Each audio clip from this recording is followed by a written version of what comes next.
un minuto a ver si se suma algún oyente más.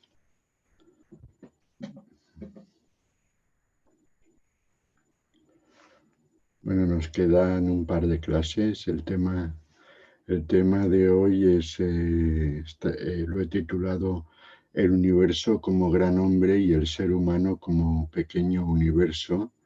Y con este tema, con este capítulo, cerramos de alguna manera la visión de la santidad, de la amistad divina que tiene Ibn Arabi, que comenzamos con la charla sobre los estados y las estaciones espirituales.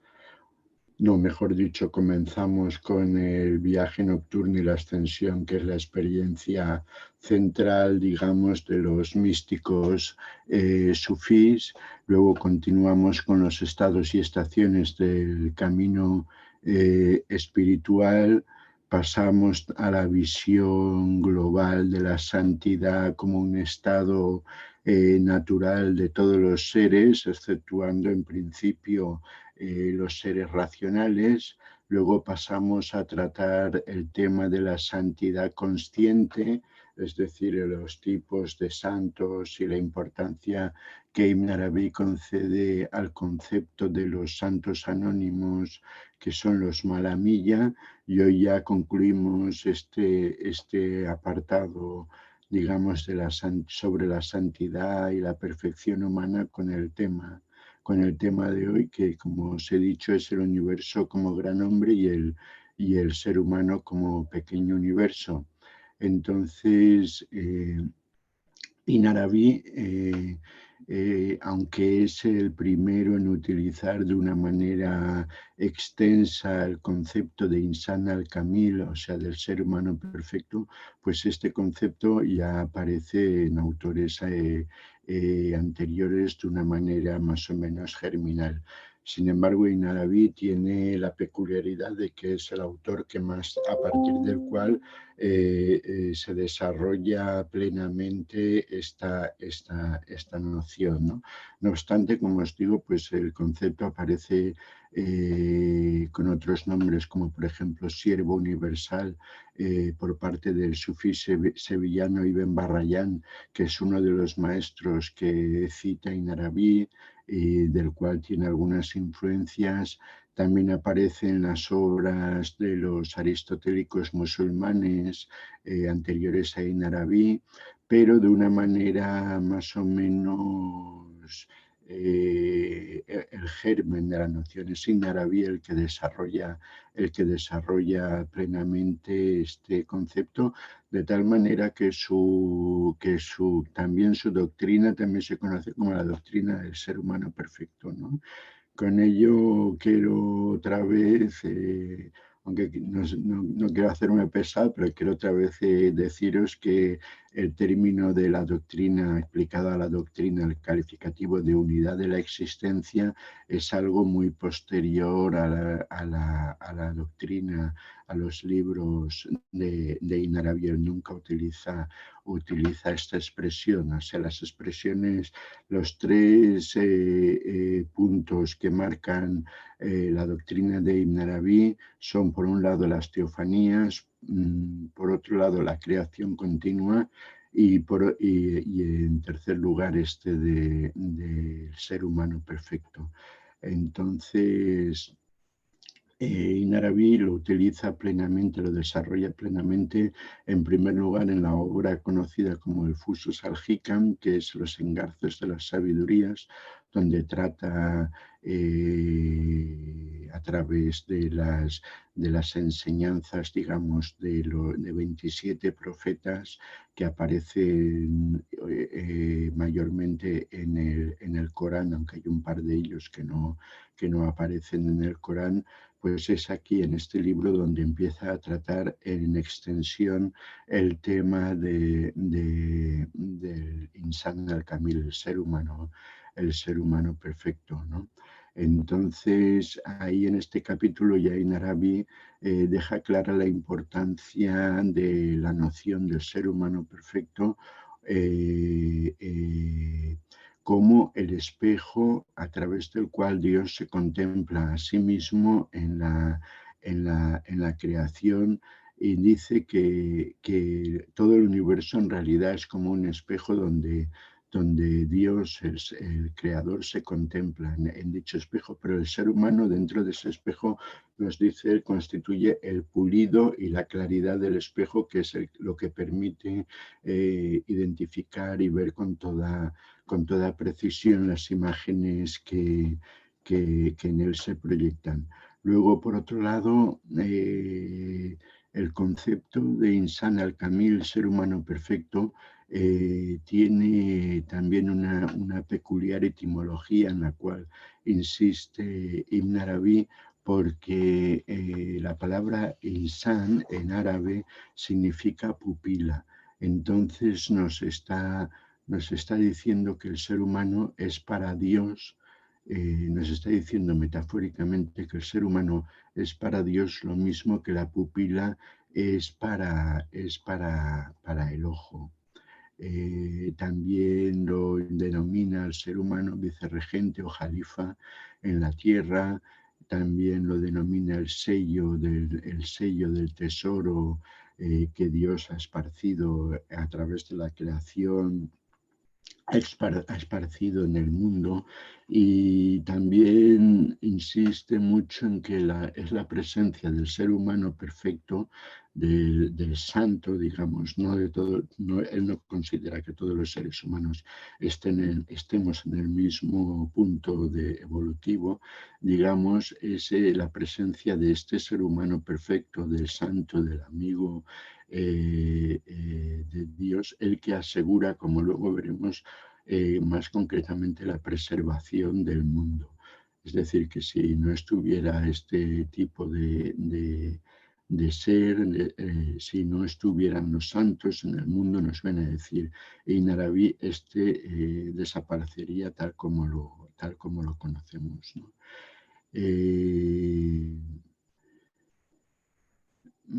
Entonces, como ya os he dicho, esta noción ocupa un lugar fundamental, central en la cosmovisión del Sej.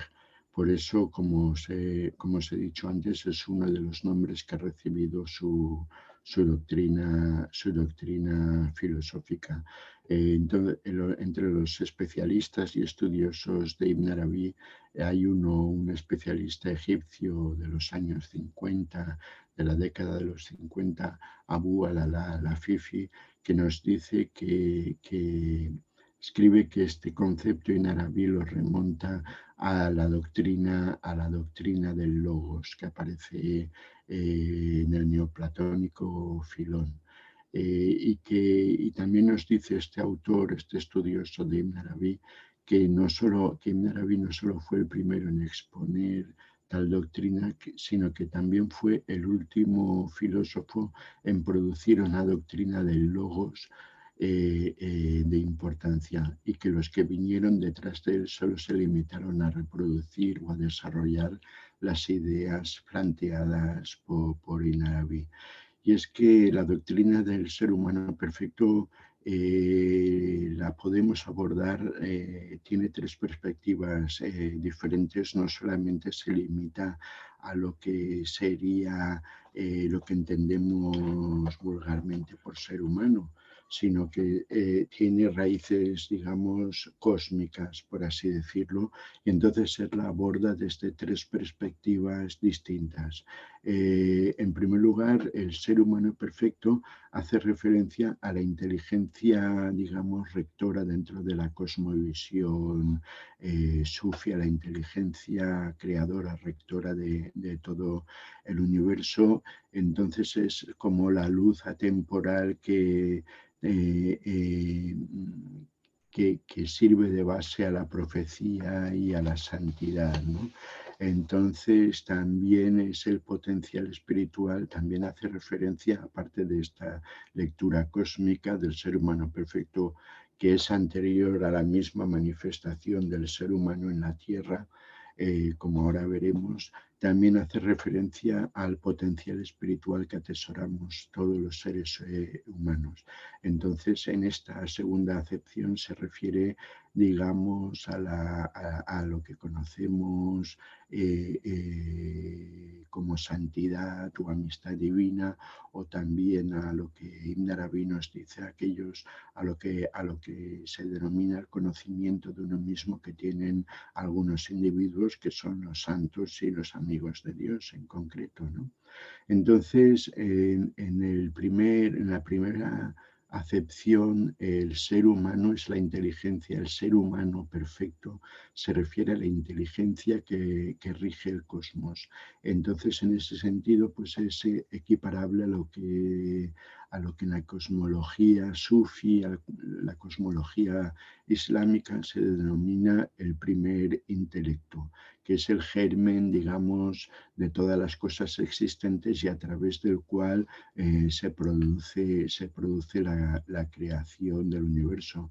Este principio metacósmico, por así decirlo, recibe varios nombres en la doctrina sufí, como por ejemplo luz, espíritu, realidad muhammadí, cálamo supremo, con el que Dios escribe el destino de los seres, origen del cosmos, realidad con la que ha sido creada la creación, polo o eje en torno al cual gira el universo, intermediario entre Dios y el cosmos, esfera de la vida, etc. Los nombres que se asignan a este principio cósmico son muy numerosos. Esto en cuanto a la primera acepción del término ser humano perfecto. O sea que es una acepción que tiene que ver con el principio de la manifestación y que va más allá de lo que entendemos normalmente por ser humano. En sus, luego veremos por qué él aplica esta terminología de ser humano al principio generativo, por así decirlo, del universo. Pero ahora pasamos a la segunda acepción, en la cual el ser humano perfecto sería como la luz atemporal también, que sirve de base a la revelación, a la profecía, a la santidad.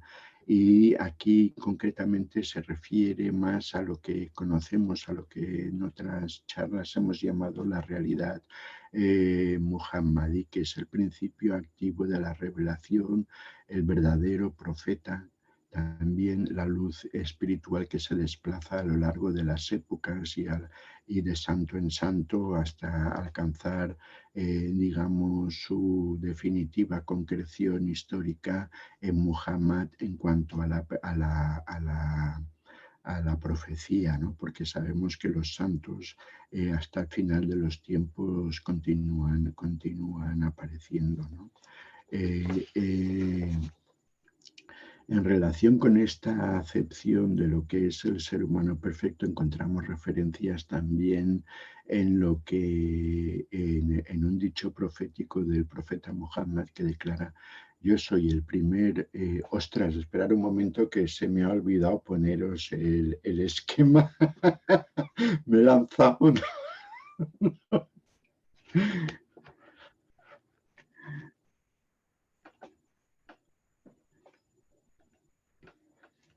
Es que me he lanzado y ya me he emocionado. Entonces, más o menos vamos por aquí. A ver. No, sí, aún ya habíamos recorrido un trocito, un trecho pequeñito, pero vamos.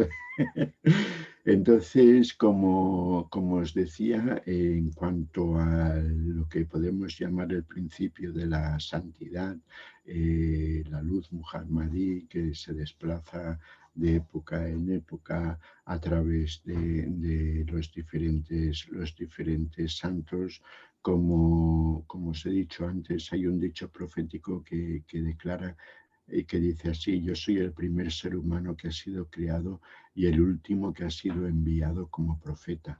Entonces aquí ya nos está poniendo sobre aviso de que de que el concepto del ser humano, tal como nos lo está exponiendo Ibn Arabi, es algo que trasciende, digamos, nuestra corporeidad, nuestra manifestación evolutiva como seres humanos, y que en realidad la creación empieza con este ser humano metacósmico, por así decirlo, que es el primer intelecto o el cálamo o el espíritu, es uno de sus nombres, ¿no?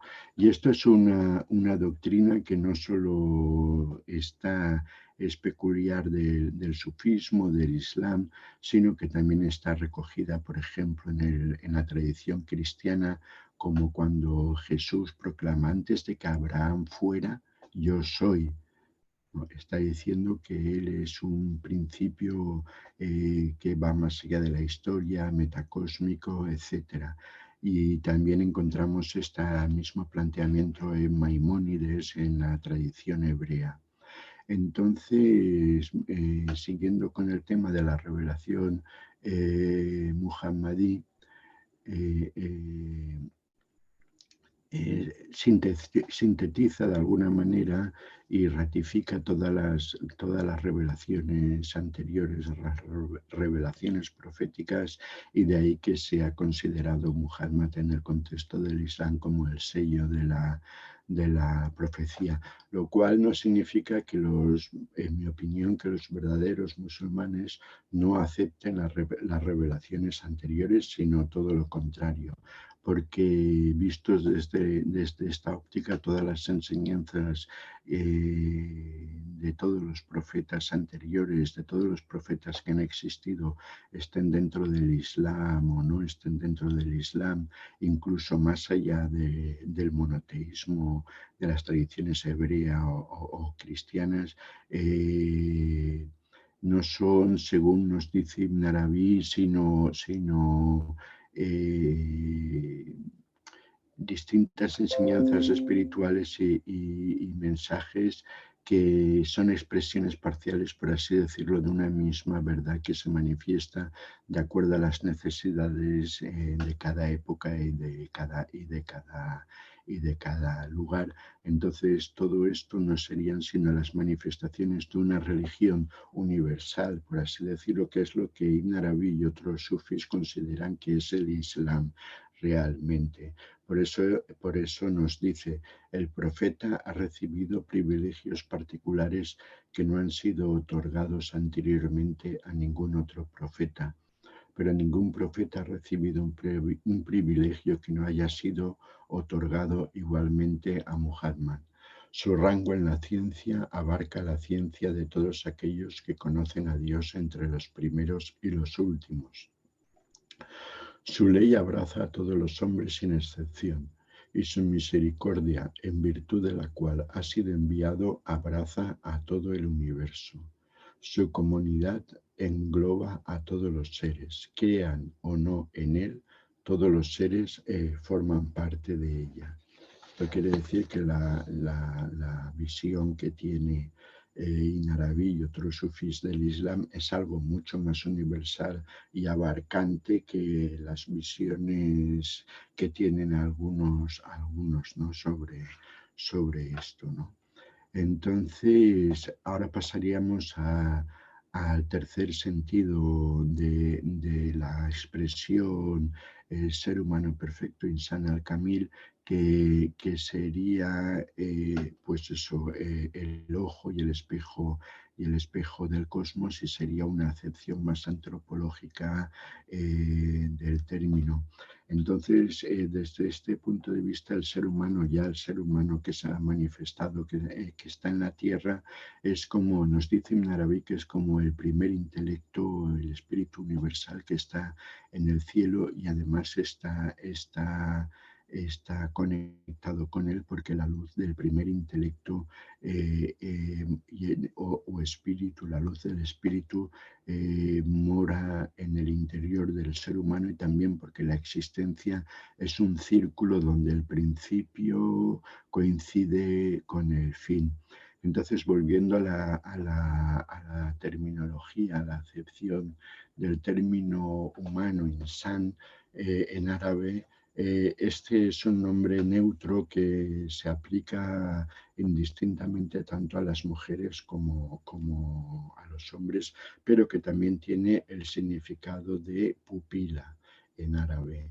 Entonces, este significado es algo que hay que tener muy en cuenta porque el ser humano es el ojo a través del cual Dios observa la creación y derrama su gracia sobre los existentes. Entonces esta mirada divina tiene lugar a través del ser humano, del santo, del amigo de Dios que actualiza su potencial espiritual. Entonces, este potencial, esta función también tiene un carácter preservador, puesto que si Dios dejase, nos dice Inarabi, si Dios dejase de contemplar el cosmos mediante la vista de sus amigos, este desaparecería.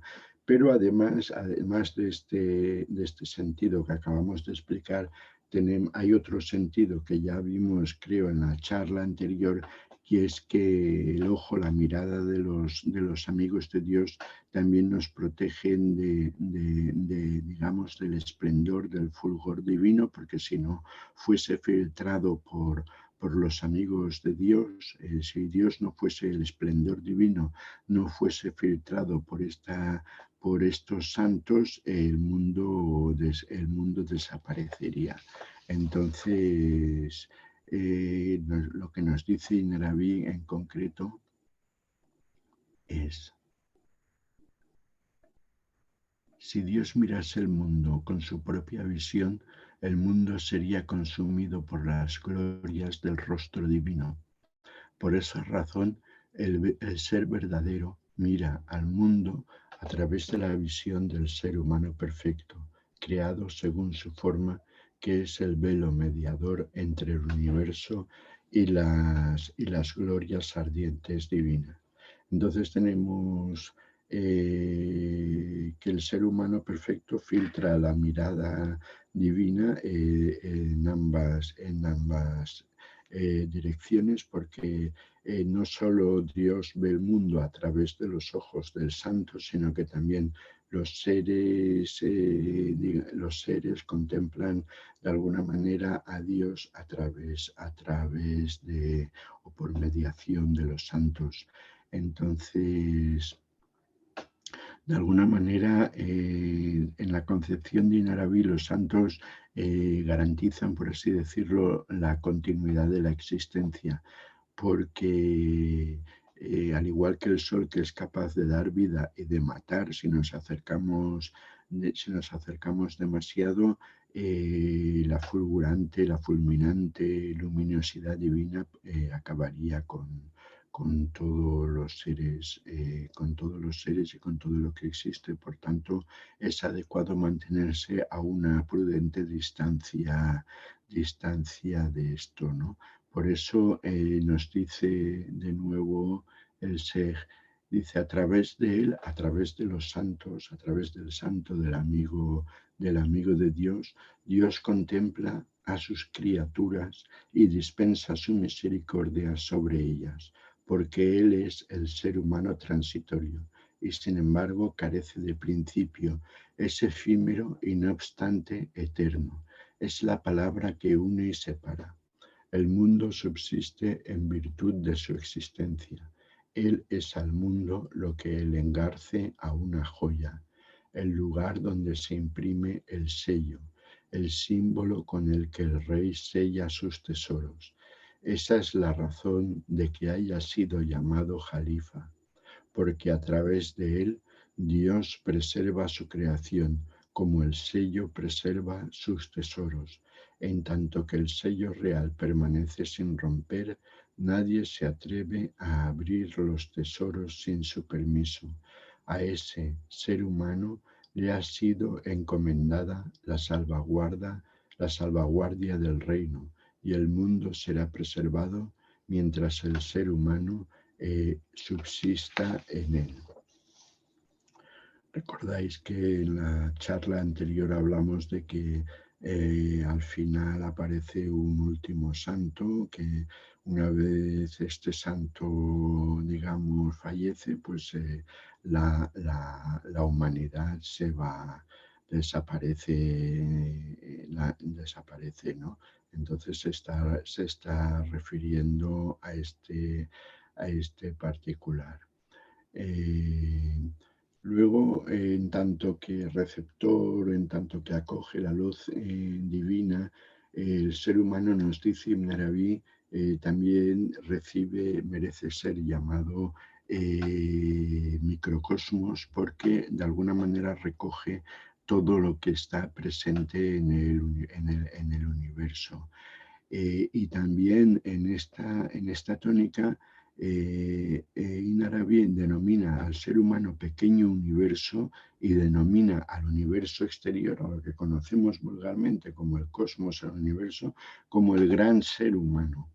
Entonces, de ahí la transposición entre el pequeño universo que somos nosotros y el gran ser humano, la concepción que él tiene del universo como un gran ser humano, que es lo que le da su peculiaridad a la doctrina del ser humano de Ibn Arabi. Entonces, el ser humano, en cuanto microcosmos, en cuanto reflejo del universo, contiene todas las cualidades y de alguna manera es la síntesis de todos los seres minerales, vegetales, animales de que consta, de que está formada la creación. Pero no solamente, digamos, tiene la semilla de todas las formas de vida que hay en el universo, sino que aparte les aporta, por así decirlo, digamos, la dimensión espiritual, porque él, nos dice Ibn Arabi, el ser humano es el espíritu del universo. Entonces, nos dice de nuevo Ibn Arabi: distínguete del cosmos y distingue al cosmos de ti. Distingue lo manifiesto de lo no manifiesto y lo no manifiesto de lo manifiesto. Pues en el cosmos tú eres el espíritu del cosmos y el cosmos es tu forma manifiesta. La forma no tiene significado sin espíritu. En consecuencia, el cosmos no tiene significado sin ti. Entonces, insistiendo en esta idea de que el ser humano es el espíritu del cosmos, Ibn Arabi pone la comparación de que el universo es como un espejo, pero que no está pulido. Entonces, el ser humano constituye de alguna manera, por así decirlo metafóricamente, el pulido del espejo que está de alguna manera opaco, sucio, en bruto, del espejo del universo. Entonces, ese es, por así decirlo, el principal cometido de la principal misión del ser humano mientras está vivo, que es convertirse en un espejo impoluto, sin mancha, que refleja de la manera perfecta, más perfecta posible, toda la creación. Y entonces nos vuelve a decir Ibn Arabi: en relación con el cosmos, Adán es como el espíritu en relación con el cuerpo. Así, el ser humano es el espíritu del cosmos y el cosmos es el cuerpo. Al aunar todo ello, el cosmos se convierte en el gran ser humano, siempre y cuando albergue al propio ser humano. Pero si contemplamos el cosmos por sí solo, descubriremos que es como un cuerpo desprovisto de espíritu. La perfección del cosmos a través del ser humano es como la perfección del cuerpo a través del espíritu.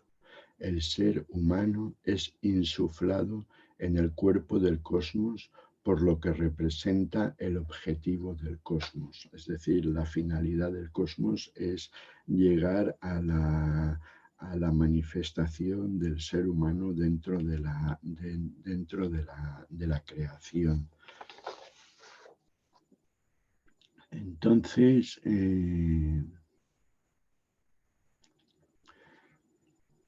cosmos, como estamos diciendo, refleja la belleza de Dios, pero lo hace de un modo imperfecto, de un modo inconsciente, de un modo borroso, mientras que el ser humano, la conciencia del ser humano es lo que aporta claridad y transparencia a dicho espejo cósmico. Entonces es por eso que Ibn Arabi lo compara al espíritu que anima la forma, ¿no? Entonces nos vuelve a decir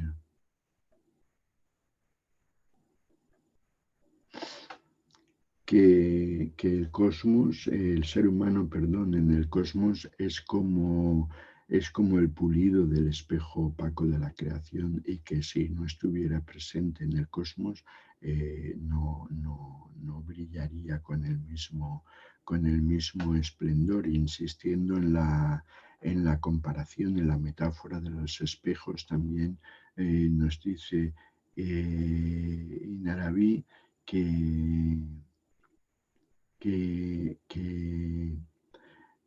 la presencia del espejo, por así decirlo, es imprescindible para verse de una manera o del reflejo que es imposible ver por otros medios.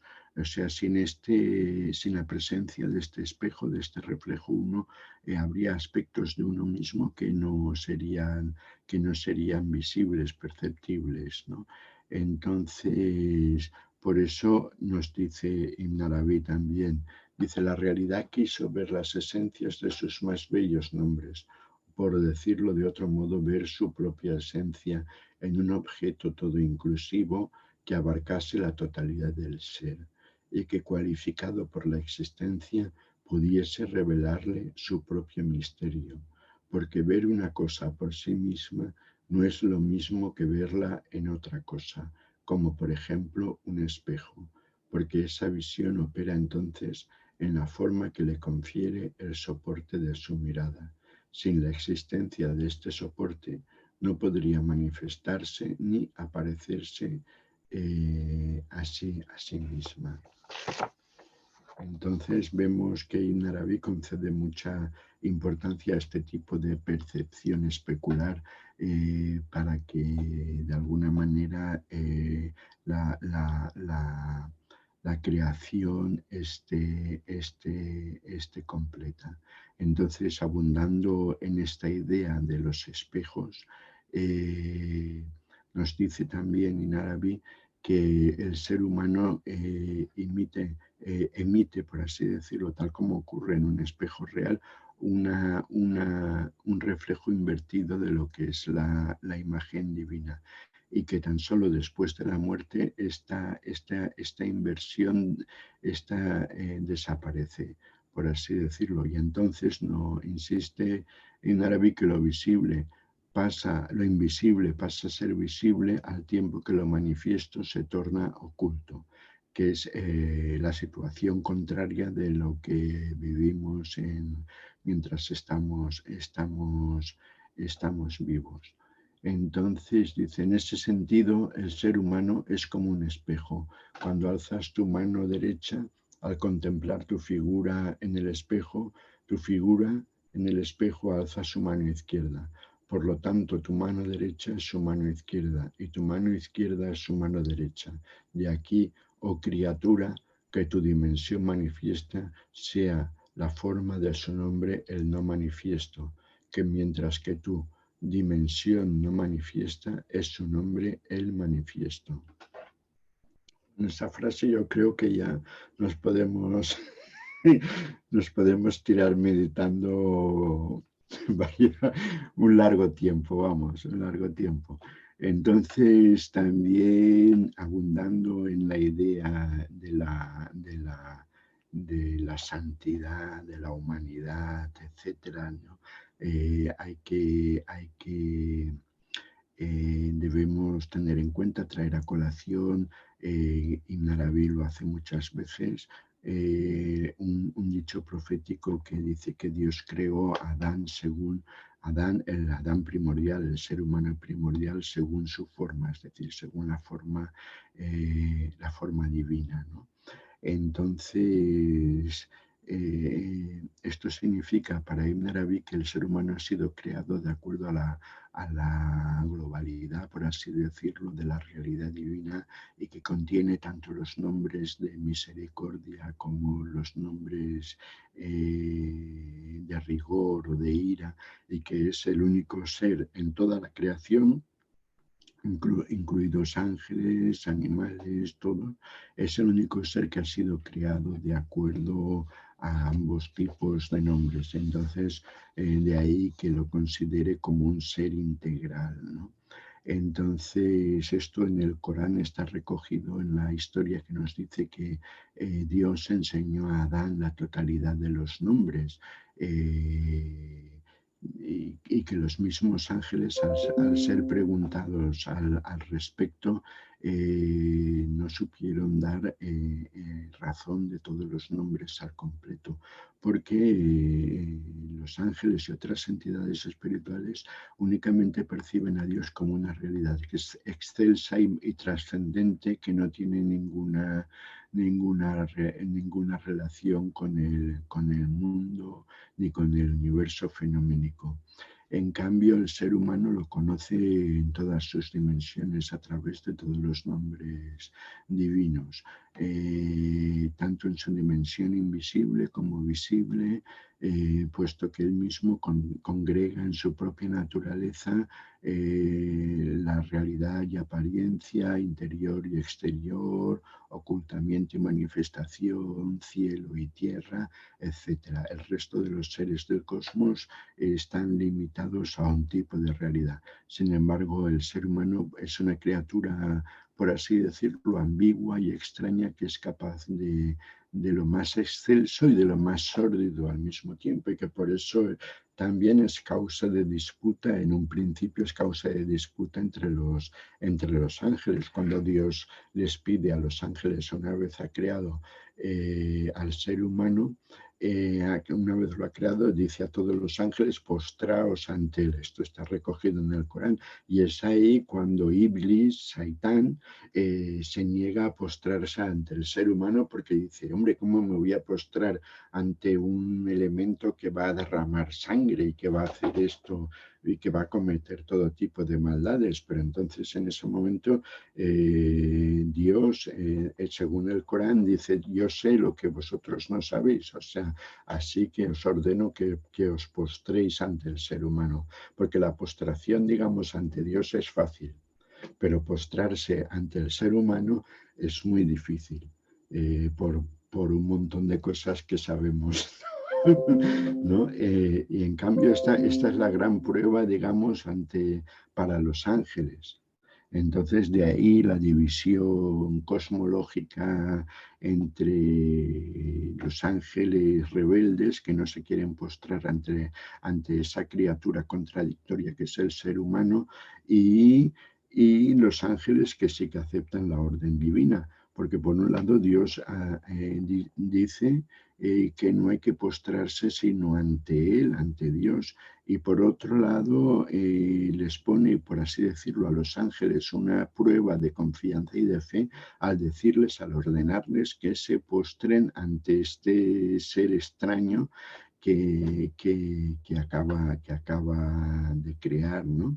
Entonces, esta es la verdadera prueba de fe para los ángeles, porque ellos son capaces de concebir o de adorar a un ser puramente trascendente, pero muchos de ellos no conciben que este ser puramente trascendente se manifieste también en la forma de Adán o de un ser humano que es capaz de lo mejor y de lo peor. Por eso también aparece en el Corán que, a pesar de que el ser humano es el primero en rango ontológico, por así decirlo,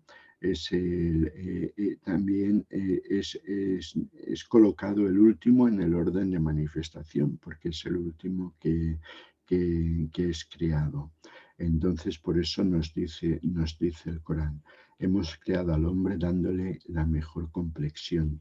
Luego hemos hecho de él el más abyecto. O sea, pone los dos extremos, tanto lo más alto y lo más bajo, están en el interior del ser humano, y el ser humano es capaz de cualquier cosa, de tanto lo más sublime y excelso como lo más sórdido y terrible, ¿no? Entonces, otra peculiaridad del ser humano es que Dios, para crear al ser humano, utiliza sus dos manos, la mano derecha y la mano izquierda, a diferencia del resto de las criaturas que las crea con una sola mano, nos viene a decir el Corán. Entonces, esta creación con ambas manos simboliza de alguna manera las cualidades contradictorias o opuestas de los nombres divinos que se reflejan en el ser humano. Por ejemplo, nos dice el Corán que entre las entidades creadas con una sola mano están el jardín del Edén o la Torá. Sin embargo, pues como os acabo de decir, el hombre ha sido creado con ambas manos divinas. Recoge el Corán queriendo indicar con ello el carácter inclusivo de la realidad humana, que es capaz de recoger términos opuestos, por así decirlo, de aunar tiempo y eternidad. Entonces, al igual que Dios, el ser humano es coincidencia opositum, o sea, conciliación de los opuestos, pero debe ser capaz de asumir a lo largo de su evolución todas las contradicciones que atesora en su propio ser. Entonces, esta inclusividad, esta presencia de aspectos contrapuestos, obliga al ser humano a aceptar su propia totalidad, por así decirlo, a integrar, a lo mejor, como diríamos en la psicología junguiana, a integrar su propia sombra, ¿no? Entonces, esto nos viene, también nos dice Ibn Arabi, también lo simboliza con la frase de que la imperfección forma parte de la perfección. No se puede excluir la imperfección, sino que de alguna manera hay que integrarla en la totalidad, por así decirlo. Por ese motivo nos vuelve a decir Ibn Arabi que nadie en el cosmos reúne los opuestos salvo el pueblo de Dios, específicamente, ya que aquel a quien han realizado, es decir, Dios, es el que reúne los opuestos, y a través de él los gnósticos saben, porque él es el primero y el último, el manifiesto y el no manifiesto. De este modo han abandonado las categorías racionales, y las facultades racionales no pueden limitarles. O mejor dicho, son los divinos los verificadores a los que el verdadero ha verificado en lo que les ha dado para que sean testigos de ello. Por lo tanto, son y no son. O sea, está utilizando continuamente para describir al ser humano perfecto o al amigo de Dios términos que son antitéticos, del mismo modo que en la lista de los nombres de Dios hay nombres, hay una serie de nombres que también son contradictorios, como el primero y el último, el interior y el exterior, etc. Entonces, lo importante es que hay que ser capaces de asumir de integrar todas las contradicciones y de no excluir nada, de no rechazar nada, de no reprimir, que diríamos en términos psicológicos, sino sacar a la luz e integrar. Luego, en Arabi nos viene a decir, abundando en la idea de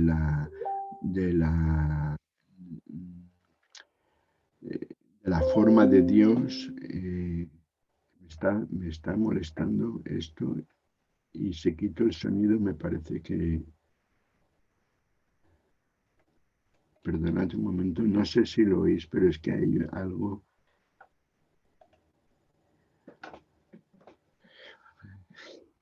que Internet es así. Te molesta en el momento que menos oportuno, están ahí tililín, tililín. Entonces, volviendo a lo que estábamos diciendo, a la forma de Dios, nos dice Ibn Arabi que el principal rasgo del ser humano no es como nosotros concebimos normalmente, ni la racionalidad, ni la facultad de la palabra, porque todos los seres en el universo, tanto los animados, considerados irracionales como los inanimados, los minerales, vegetales y demás, todos están dotados, como vimos hace un par de charlas, están dotados de la facultad del habla y todos alaban a su creador y dialogan entre sí en lenguajes que no son desconocidos, sino que la verdadera cualidad del ser humano, lo que distingue al ser humano verdaderamente, es ser la forma de Dios. Como hemos dicho, Dios creó a Adán según su forma, ¿no? Entonces, actualizar la forma divina es el principal cometido del ser humano, el principal propósito. Y esta actualización tiene que ver con lo que hemos estado comentando de integrar los opuestos, de pulir todas las contradicciones, aceptar todas las contradicciones y hacerlas propias, por así decirlo, e ir más allá de ellas, pero no reprimiéndolas o apartándolas, sino destapándolas, por así decirlo, e integrándolas en nuestro propio ser. Y en este sentido, vuelve a decirnos Ibn Arabi. Dice, perdón, un momento.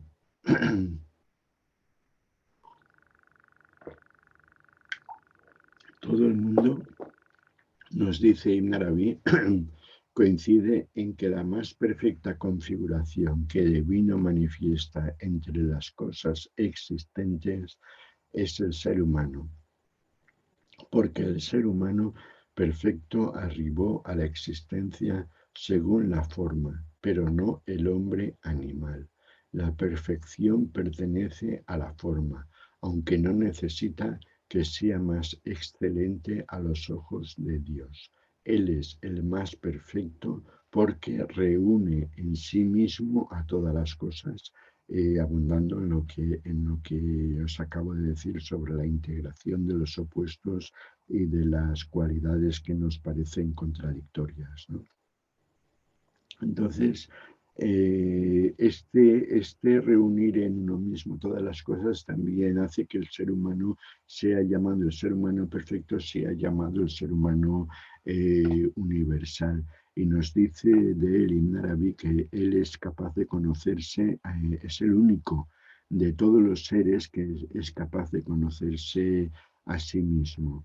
Y respeta todas las religiones y creencias como manifestaciones teofánicas de una misma realidad. Por eso nos dice Ibn Arabi, el ser humano perfecto venera a Dios por medio de todas las religiones reveladas, lo glorifica en todas las lenguas y actúa en calidad de receptáculo de todas sus autorrevelaciones, a condición de que cumpla con la realidad de su humanidad y se conozca a sí mismo, pues nadie conoce a su Señor sino aquel que se conoce a sí mismo.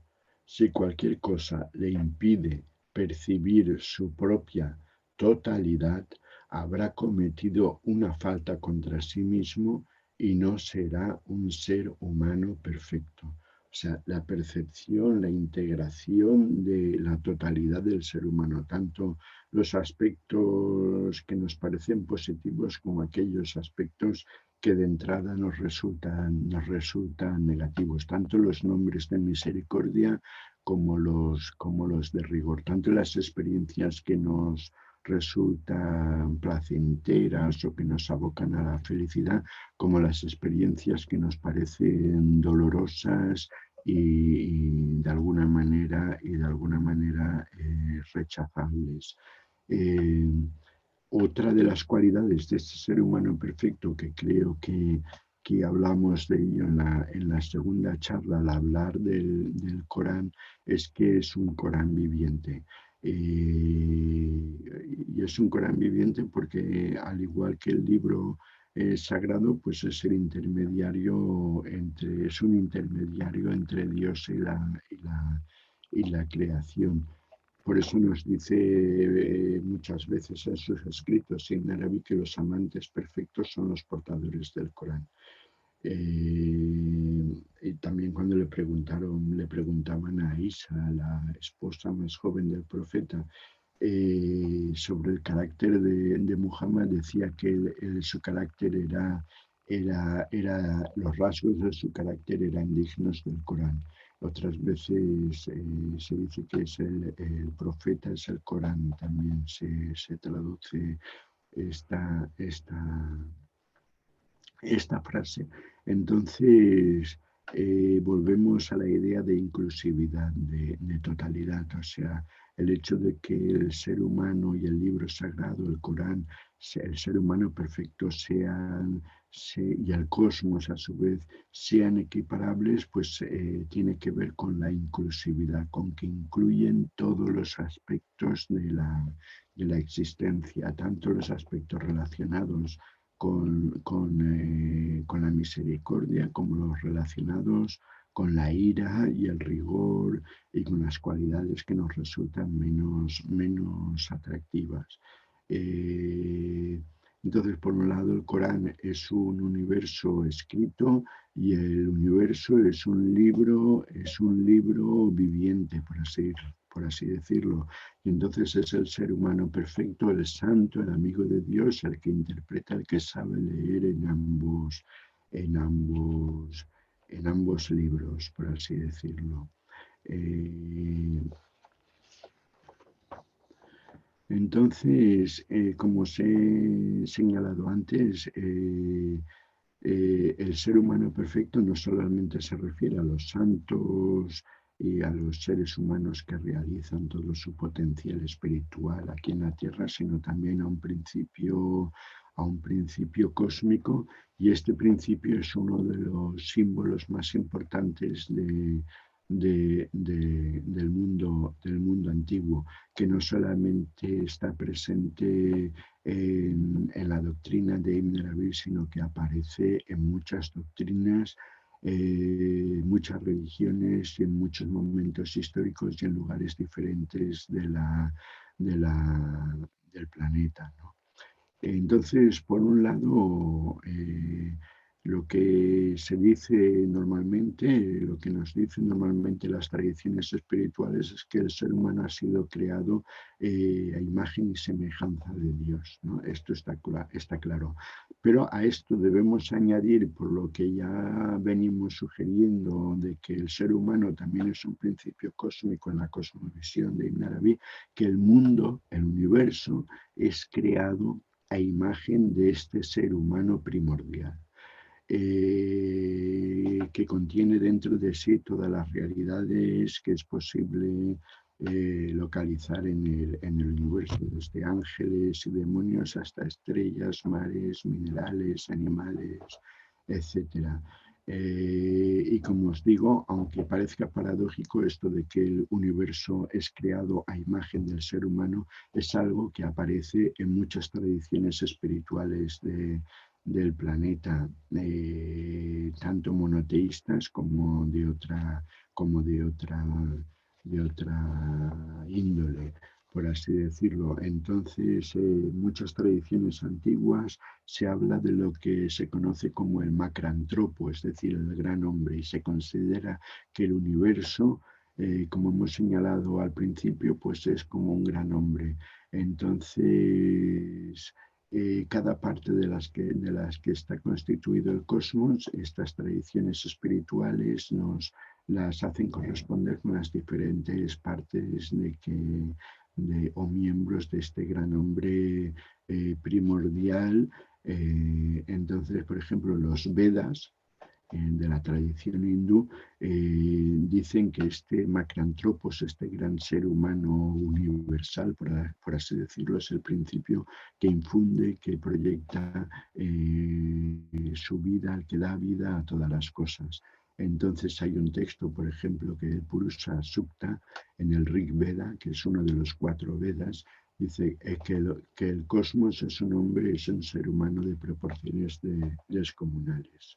Este Purusha, o ser humano cósmico de naturaleza andrógina, es decir, macho y hembra, al mismo tiempo posee miles de cabezas y de pies y es sacrificado por los dioses para implantar de alguna manera las bases, los cimientos del universo. Entonces su mente se convierte en la luna, sus ojos son el sol, su respiración es el viento y así sucesivamente.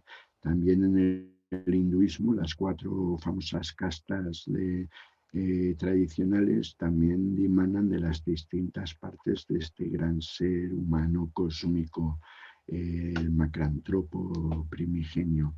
Por ejemplo, la casta sacerdotal nace de la boca, los 2 brazos se transforman en la casta de los guerreros, los muslos, las piernas son los artesanos, mientras de los pies emergen los siervos.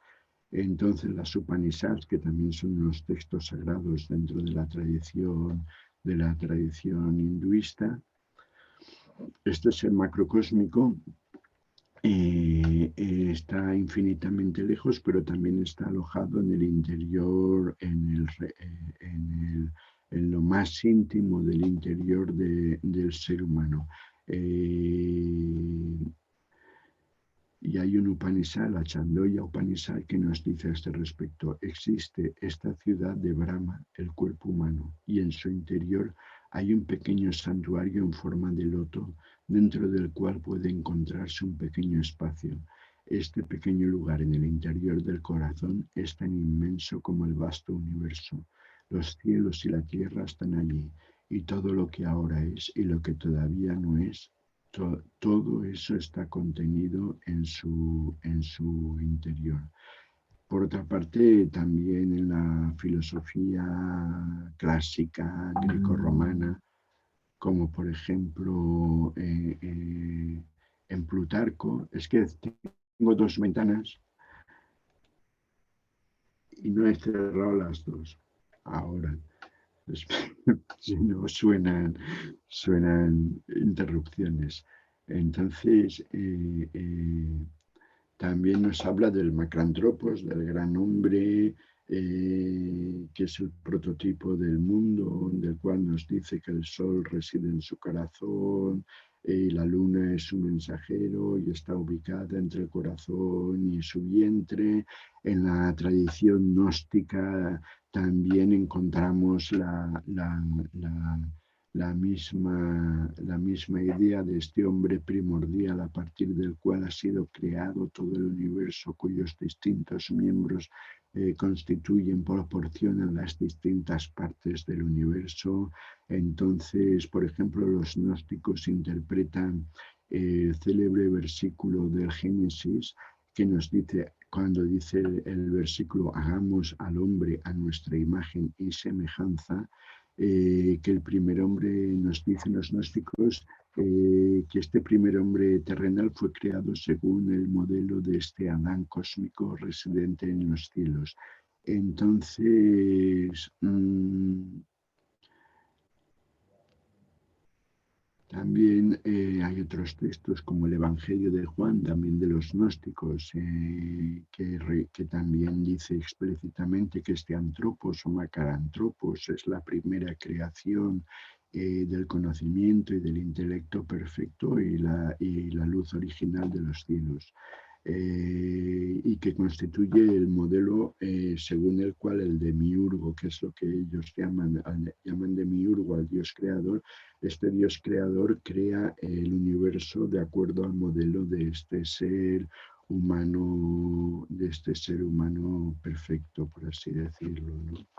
Entonces los ejemplos también podríamos entrar ahora en la tradición hebrea y en la cábala, donde se insiste en este mismo concepto. Pero no os quiero marear demasiado y entonces vamos a pasar directamente a Inarabi, cuando nos habla explícitamente de este tema de una manera, digo explícitamente porque es la cita de Ibn Arabi, el texto que yo he encontrado donde más abiertamente expone este tema.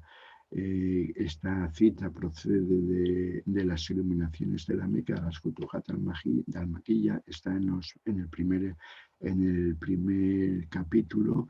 Y nos dice Ibn Arabi respecto a lo que os estoy diciendo, de que este ser humano primordial es el que proporciona el modelo para la creación del cosmos.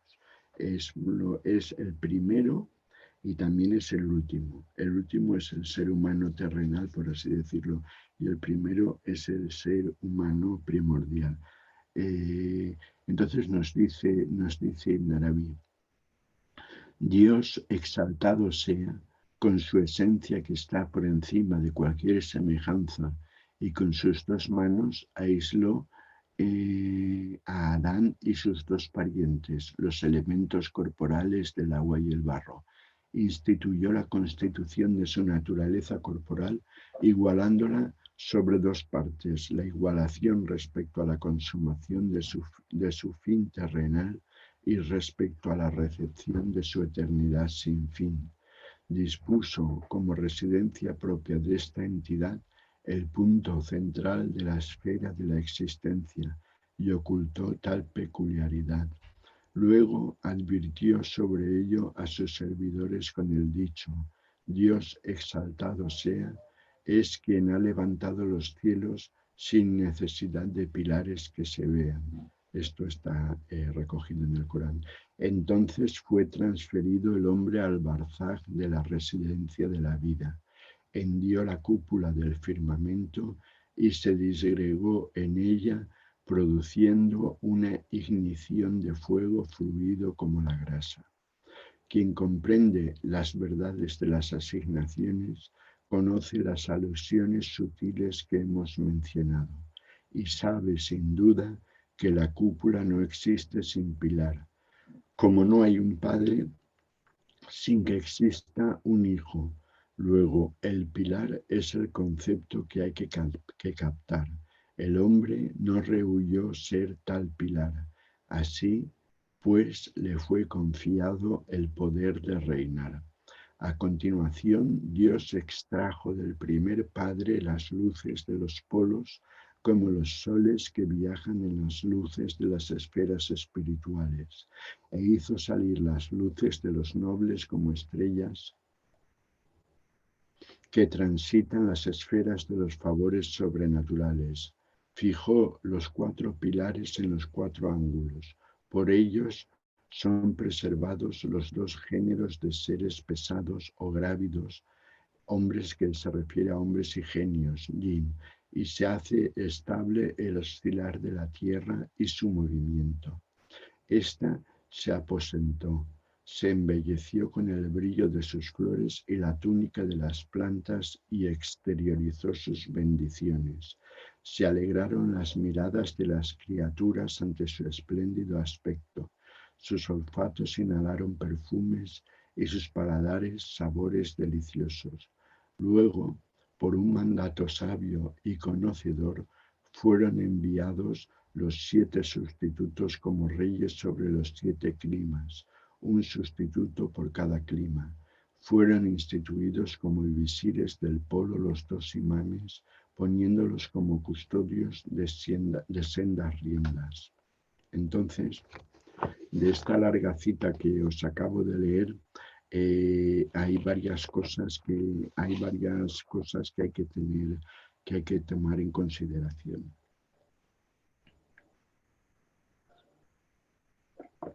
La primera cosa es que el ser humano ha sido creado, tal como nos dice, en una dimensión espiritual en primer lugar, y luego ha sido transferido a la existencia material externa, por así decirlo, lo cual es algo que nos recuerda también lo que se afirma en el Génesis bíblico, donde nos dice, si os fijáis bien y leéis el primer capítulo de la creación del hombre, ahí se habla de que el hombre fue creado 2 veces. Entonces, la primera vez el Génesis nos dice, y creó Dios al hombre a imagen de Dios lo creó, varón y hembra los creó, en Génesis 1:27. Y luego, unos versículos más allá, declara de nuevo que Dios crea al Adán terrenal diciendo, entonces Jehová Dios formó al hombre del polvo de la tierra y sopló en su nariz aliento de vida y fue el hombre un ser viviente. Esto está en Génesis 2:7. O sea que vemos en el Génesis que el hombre es creado 2 veces, nos está diciendo. Si lo consultáis lo podréis ver. Entonces una de ellas se refiere a esta creación, por así decirlo, más allá de la materia, y la segunda se refiere a su creación en la materia. Cuando habla de esta creación más allá de la materia, dice varón y hembra los creó, o sea, como una totalidad. Entonces, y ya cuando habla de la creación de la materia es cuando ya se produce todo el episodio de Adán, Eva y la separación de los principios masculino y femenino. Entonces, otra conclusión de lo que os acabo de la larga cita que os acabo de leer de Ibn Arabi, aunque constituye de alguna manera una digresión, por así decirlo, del tema que estamos tratando, es que la Tierra, Ibn Arabi concibe la Tierra como un astro que se desplaza, no como una cosa que está fija en el cosmos, ¿no? Por eso dice en la cita, el oscilar de la Tierra y su movimiento, que es una perspectiva muy alejada de la cosmovisión tradicional que se nos ha transmitido, la cosmovisión tradicional tolemaica de que la Tierra es el centro del universo y que está fija y que no hay nada y no se mueve, ¿no? Entonces, Ibn Arabi utiliza esta concepción tolemaica, digamos, para cuando habla del viaje nocturno, etcétera, lo describe en estos términos porque es una descripción, por así decirlo, espiritual, pero él es consciente y lo dice varias veces, por ejemplo, en los capítulos 1 y 2 de las iluminaciones de la Meca, que la Tierra se mueve, aunque el movimiento de la Tierra no es aparente para nosotros.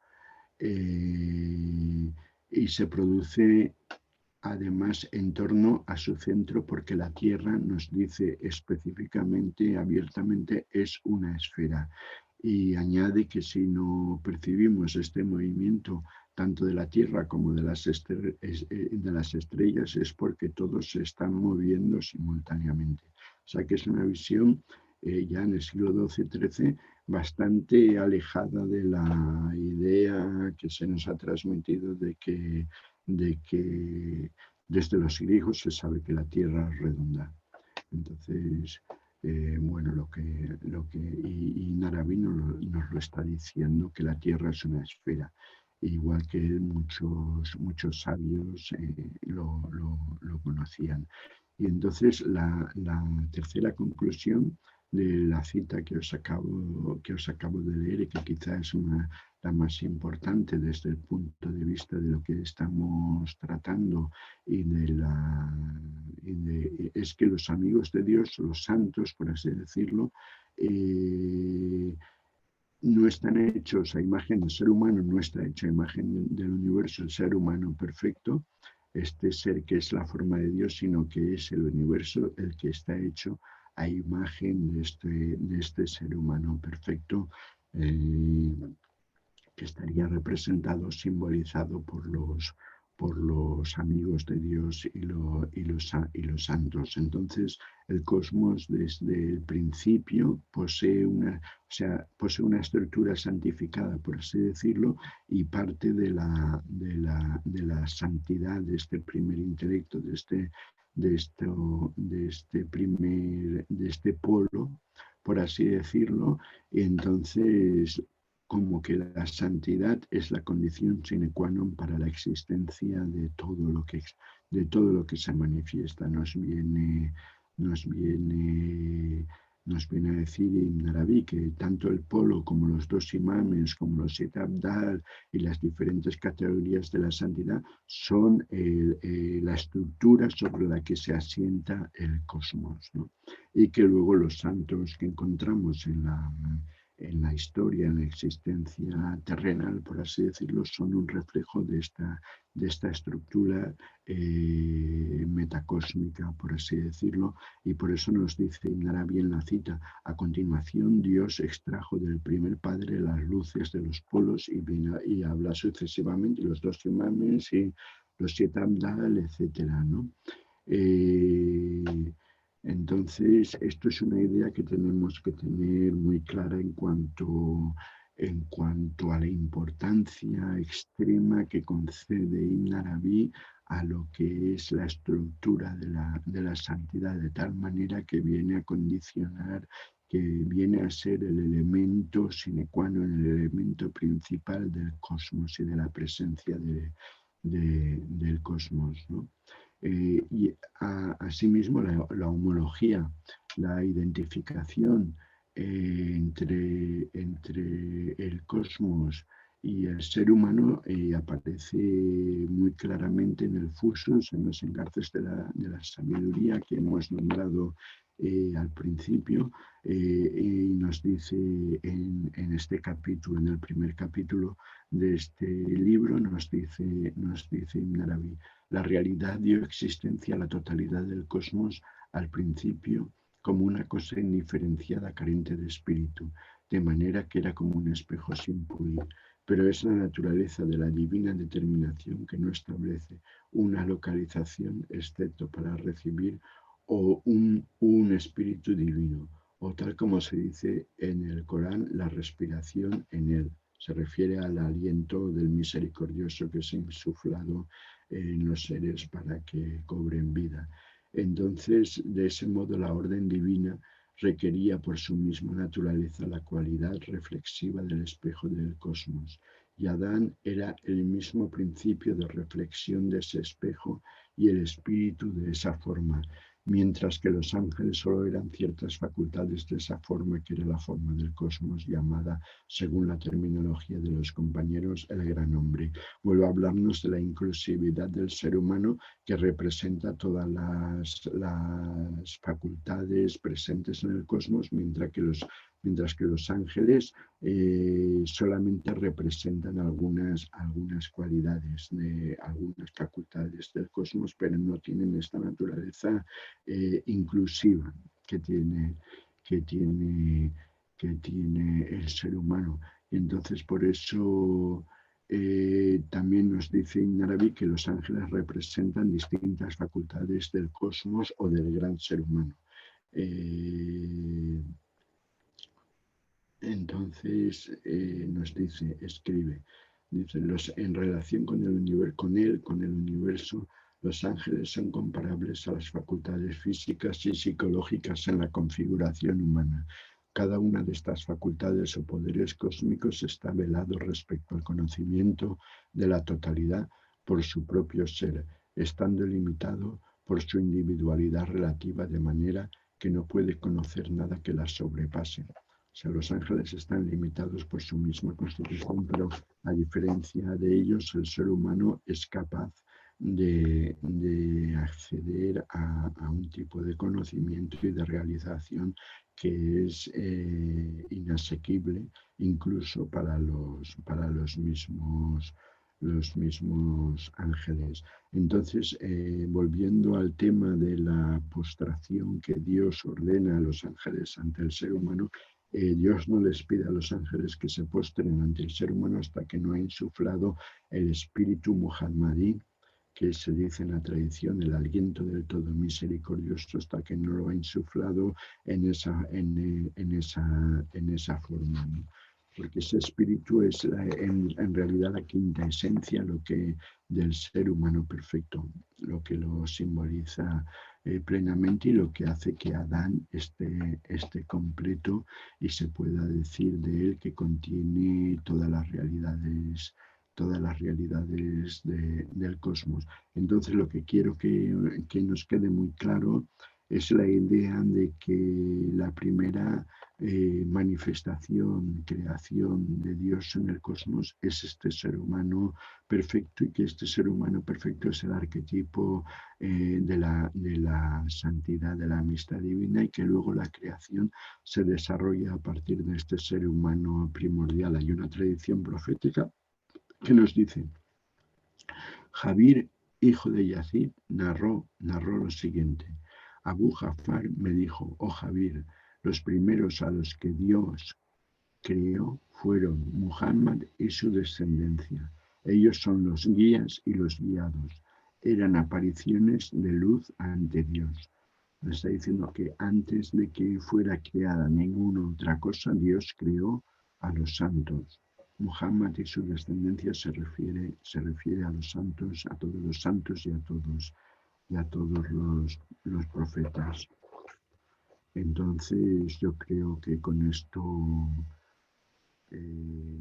podemos dar por finalizada la charla de hoy, simplemente insistiendo que debemos recordar este dato que caracteriza a la doctrina de los sufís en general y a Ibn Arabi en particular, que este ser humano perfecto no solamente hace referencia a un principio que tiene lugar en la creación, sino que es un principio metacósmico a través del cual ocurre la creación del cosmos, y que las distintas partes, por así decirlo, de este ser humano primordial, que es idéntico con el espíritu, la luz, el espíritu muhammadí, es lo que es la verdadera esencia de la doctrina del ser humano perfecto, que tiene diferentes ramificaciones, como espero habéis podido ver, ¿no? Y aquí lo vamos a dejar por hoy. No sé cómo vamos de tiempo. Bueno, 1:17. Si tenéis preguntas, creo, a ver, esperad un momento, la puedes escribir.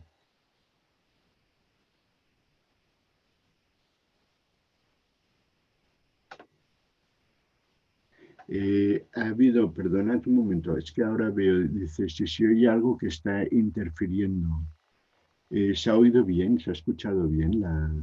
Vale, vale. Ha sido solo en algunos momentos que...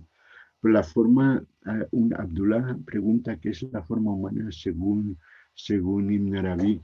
La forma humana según Ibn Arabi, es la forma de Dios, por así decirlo. Si es que, aunque esto también es una enseñanza un poco paradójica, porque Dios no tiene forma, como sabemos, pero el hecho de que no tenga forma no significa que nunca pueda asumir ninguna forma, sino que es capaz de aceptar todas las formas. También nos dice Ibn Arabi que Dios no es lo ilimitado, sino que es aquello, o sea, no solamente es lo ilimitado, sino que es aquello capaz de aceptar todas las limitaciones.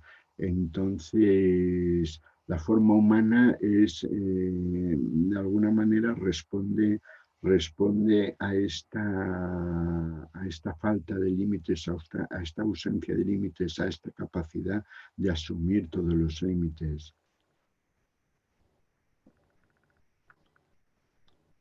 Vale, Miguel, ¿eres tú?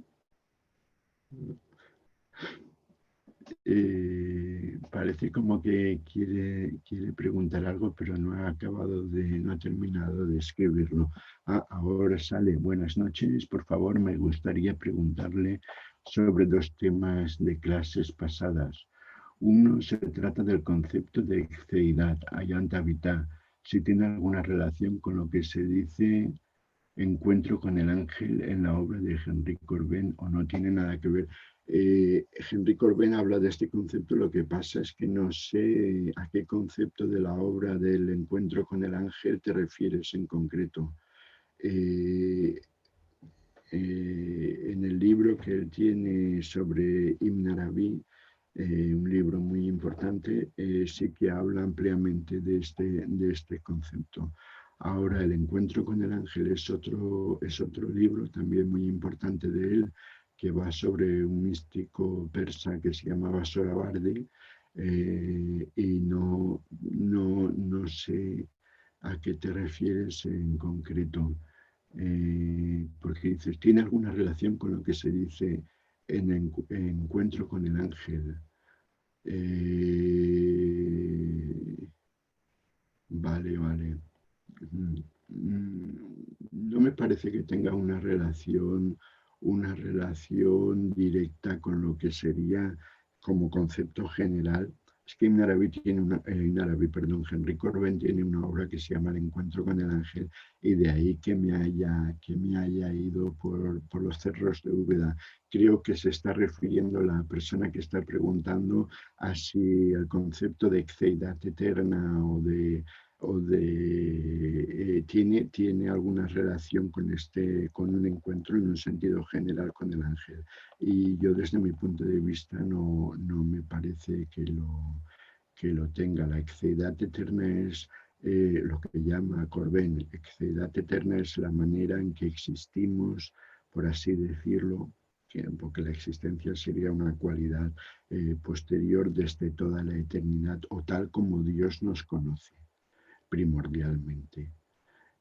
Entonces ahí todavía no se puede hablar de existencia. Y luego también Mariam vuelve en esta misma pregunta, tiene otra parte que sería sobre Jesús, la paz sobre él como hijo del aliento creador, del creador. Se podría comentar sobre lo que sería, según Ibn Arabi, lo que sería Jesús, según, pues sí, el aliento creador en el sufismo también se identifica con el arcángel Gabriel, con Jibril, que es el que se le manifiesta a María y entonces le anuncia que va a ser madre de Jesús. Jesús no tiene un padre humano, según el Islam. Tampoco es que sea hijo, que el padre sea Dios, como nos diría el cristianismo, sino que la tradición recoge que es hijo del arcángel Jibril, Gabriel, ¿no? Entonces, en ese sentido que se dice que es hijo del aliento del Creador, del aliento de la misericordia.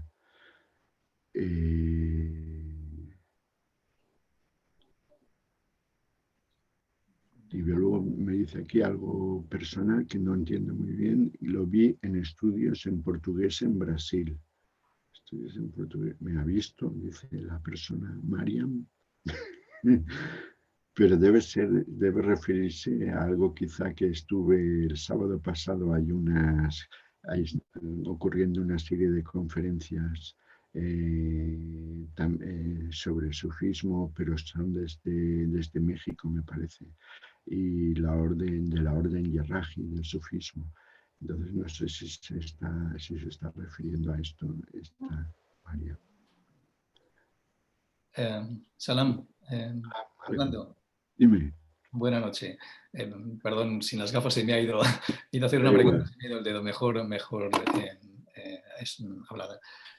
Bueno, me ha gustado mucho la clase, gracias. Me ha parecido muy interesante y además me mueve bastante. Tengo tres preguntas, bueno, dos y una reflexión. Sí. Tengo aquí lío con esto del hombre perfecto, ¿no? Lo que para Ibn Arabi representa, pues sí que la misericordia y el rigor, digamos, pero esta parte del ser humano tan sórdida, tan para mí despreciable, ¿no? ¿Cómo encaja ahí, ¿no? Porque una cosa entiendo que es pues son la misericordia y el rigor en cuanto a la justicia de querer cumplir, así lo pienso, ¿no? Pero esta parte más sórdida del ser humano... Él no considera que todos los seres humanos, por así decirlo, sé que no suena muy bien, pero no considera que todos los seres humanos seamos iguales. Entonces ya creo que os he hablado o que he nombrado por lo menos lo del ser humano animal, ¿no? Entonces el ser humano animal es esto, es este ser abyecto que dice el Corán y que es el último de los últimos y demás. Él se está refiriendo todo el rato, cuando habla del ser humano perfecto, a un principio cósmico, por así decirlo, el principio de la creación, y luego también a lo que son los santos, ¿no? A la santidad, ¿no? Entonces, pero la santidad es un reflejo también de este principio cósmico. La santidad precede a la creación, precede al mundo. Si no hubiera santidad, no surgiría, no habría manifestación, ¿no? Y de hecho es lo que nos dice, cuando la santidad desaparezca de la humanidad, aparezca aquel último, el sello de los niños que vimos, creo, en la charla anterior, que nacerá chino y no sé qué, y tal, y después de ya no habrá más humanidad porque ya no habrá más santos, ¿no? Entonces, él distingue entre diferentes tipos de seres humanos. Todos tenemos ese potencial, ¿no? Pero no todos lo desarrollamos de la misma manera. Sí, un par de cosillas. Sí. A ver, el Génesis habla de dos creaciones, digamos, ¿no? Y Ben Arabi parece que habla mucho de Adán, la figura de Adán. O dos Adanes, y la figura de Eva como otro... No dos, perdona, habla de varios Adanes. O sea, dice, hay como diferentes ciclos temporales, y entonces habla no sé, hay por lo menos 40 o 50 Adanes, ¿sabes? En diferentes ciclos temporales que han existido diferentes humanidades. Y en el género de lo que representa el concepto masculino-femenino, claro. Sí, luego es que hay que tener en cuenta que Adán no solo se refiere en un principio al género masculino, o sea, la diferencia ya viene con lo que sería el segundo Adán que dice la Biblia, ¿no? Recordad que os he dicho que en la Biblia, si leéis el Génesis, lo encontraréis enseguida. Dice, primero Dios creó hombre y mujer al ser humano, y luego unos párrafos más allá te dice, y Dios creó a Adán. ¿Y esto cómo es, no? Que lo ha creado dos veces, ¿no?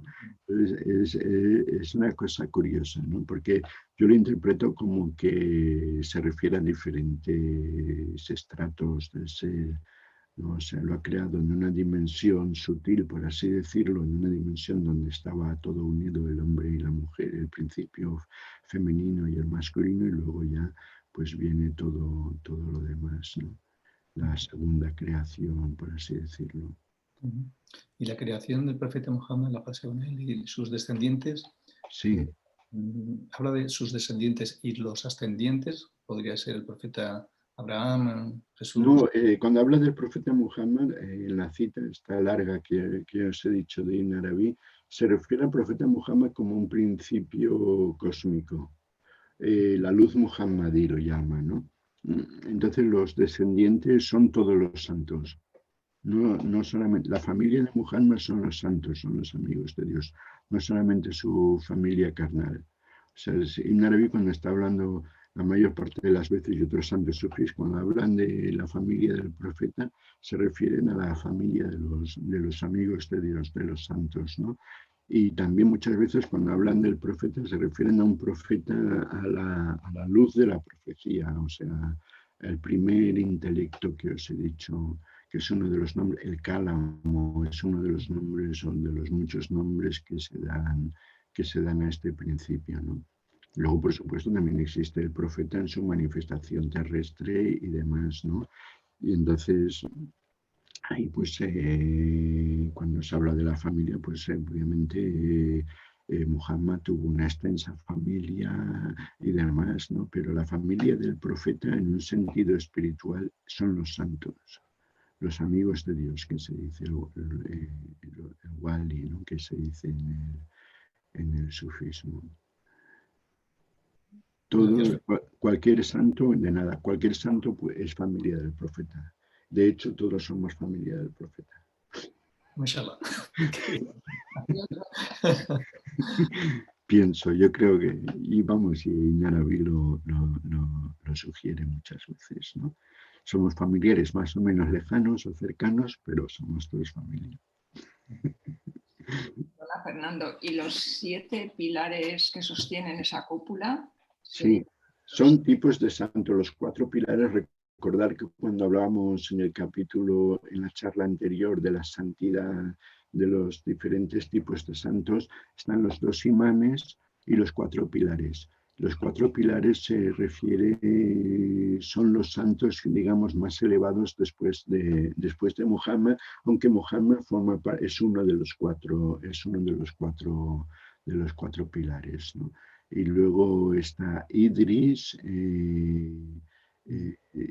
no sé si no recuerdo mal, puede que sea Ibrahim, y luego el cuarto pilar era Al-Hadir, este señor que va, Al-Hadir, que es un inmortal, que tiene, aparece en la sura donde aparece Moisés, en la 18 del Corán, y que se le aparece a diferentes santos también.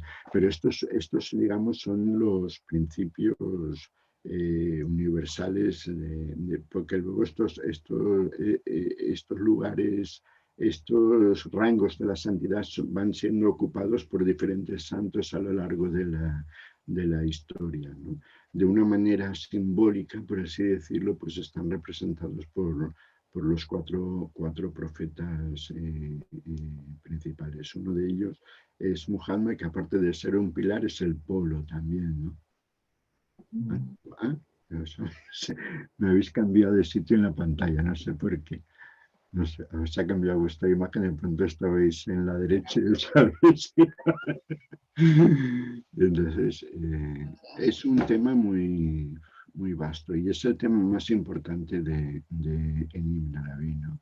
La santidad, aparte de sus cuestiones más o menos metafísicas o filosóficas, el tema de la santidad, los diferentes tipos de santos, el camino de la santidad, etcétera, es lo principal, ¿no? en Ibn Arabi.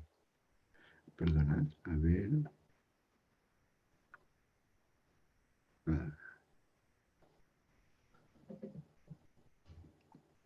¿Alguna pregunta más? Bueno, nos queda una clase, la última clase ya de... y entonces ahí os voy a hablar de un concepto, digamos, global, que es la unión de contrarios que hemos ido nombrando en algún momento, en algunos momentos en diferentes charlas, y que de alguna manera expresa un poco lo que es toda la visión akbarí y la visión de muchos santos de lo que es la santidad y de lo que es el cosmos, que es en realidad, igual que Dios, unión de contrarios, porque Dios tiene nombres contradictorios, ¿no? Pero que vienen expresados en conjunto, ¿no? Entonces, bueno, y también os proporcionaré al final como me habéis dicho que no os gusta el inglés, ni el francés, ni nada de eso, una bibliografía en castellano, todo lo que hay en castellano publicado, tanto de Inarabi como sobre Inarabi. Y así por lo menos ya tenéis material para las próximas décadas. Es un tema, Ibn Arabi, la verdad es que es muy interesante, seas o no seas musulmán. Si hay mucha gente que está interesada en Ibn Arabi que no son musulmanes, porque es un individuo, es un señor que majestuoso, ¿no? En cuanto a todo lo que escribió, no hay nadie que haya escrito tanto como él, ¿no? Y las cosas que dice y luego sus experiencias también son muy, muy importantes, ¿no?